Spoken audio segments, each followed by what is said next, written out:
Hello সবাইকে, কেমন আছো সবাই? আশা করছি সবাই খুব ভালো আছো। আর ভিডিও দেখে নিশ্চয়ই বুঝতেই পারছো কি হতে চলেছে আজকে। একদম ঠিক ধরেছো, আজকে আমরা বানাচ্ছি ফুচকা। ঠিক আছে, বাড়িতেই। কারণ আর এগুলো তো মানে রেডিমেড কিনতেই পাওয়া যায়, একদম ঝক্কি ঝামেলা ছাড়া বাড়িতেই একটু আলু মেখে নিয়ে বানানো যায়। ঠিক আছে, তো আজকে অনেকদিন ধরেই আমাদের ইচ্ছে করছিল যে একদিন ফুচকা খেতে যাব, আর সেই হিসাবে সে বাইরেও যাওয়া হচ্ছে না, তাই জন্য আজকে বাড়িতেই শুরু করে দিয়েছি। আর তোমাদের বলেইছিলাম যে কয়েকদিন পরে বাবুদের পরীক্ষা, তো পরীক্ষা ছেলেদের, কিন্তু মায়েদের টেনশনে ঘুম হচ্ছে না যে ছেলেরা কি করবে কি করবে, তো সেই জন্য আজকে মায়েদের রিল্যাক্স। ঠিক আছে, তো চলো, ফুচকা ভাজা হয়ে গেছে, আর আলু মাখতে যা যা লাগবে সেই সমস্ত কিছু রেডি। একদম সমস্ত কিছু নিয়ে আমি দিভাইকে বসিয়ে দেবো আলু মাখাতে, কারণ ও এই মাখামাখির কাজগুলো খুব ভালো করে। ঠিক আছে, তো ও আলু মাখতে বসে গেছে।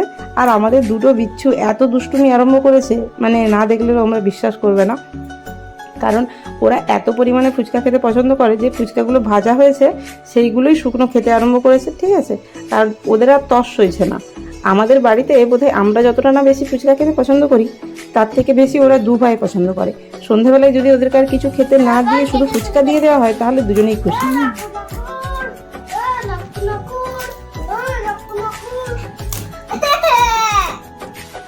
দেখতে পেয়েছো কি আরম্ভ করেছে? তো চলো, সবার আগে বানিয়ে আগে ওদেরকে দেওয়া হোক, তারপর আমরা বসবো। দিভাইয়ের বানানো প্রায় কমপ্লিট হয়ে এসেছে। আর একজনকে তো আমরা ডাকিও নি, সে চলে এসছে তবুও। ঠিক আছে, না অবশ্যই ডাকা হয়েছিল, আর দাদার শরীরটা ভালো নেই, সেই জন্য দাদা খাবে না, তো আমরা 5 জনে মিলেই বসে পড়বো। এখন শুধুমাত্র আমিই বাকি আছি, আগে ওদের শুরু হোক, তারপর আমি গিয়ে বসছি। তো তোমাদের আমাদের এই মিনি ব্লগগুলো, ছোটো ছোটো ব্লগগুলো কেমন লাগছে একটু প্লিজ আমাকে জানিয়ে দিও কমেন্ট করে, ছোট্ট করে একটা।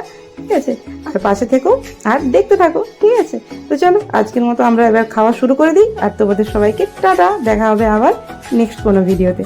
ওকে, বাই বাই।